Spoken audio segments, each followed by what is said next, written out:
We say the cover-up is worse than the crime. In this case, the crime is pretty bad, and the cover-up is also. These allegations of domestic abuse come to General Kelly, and instead of saying, whoa, we need to find out what's going on here, first of all, because this man has apparently been denied a security clearance, and second of all, because, hey, guess what? This is the White House. We do not want people who are spouse abusers working in the White House, whether they have security clearances or need security clearances or not. That's not what he did.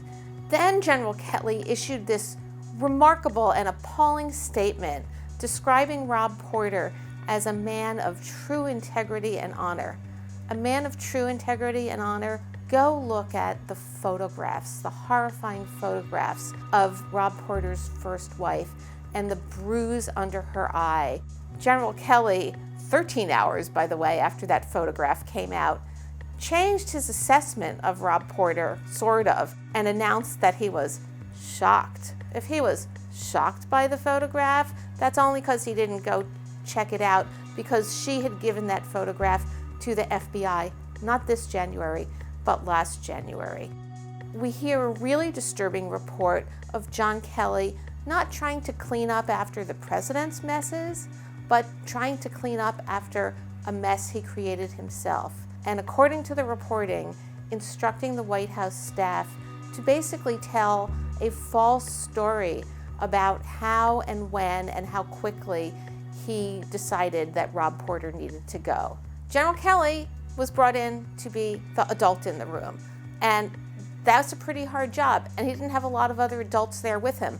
One of the people he thought was an adult was Rob Porter, the staff secretary.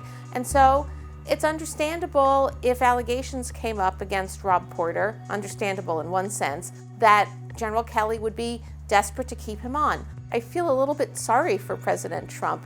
He brought in General Kelly because he understood that he needed a stronger chief of staff. He did not know that he was going to be now dealing not with Trump-inflicted problems, but with Kelly-inflicted problems.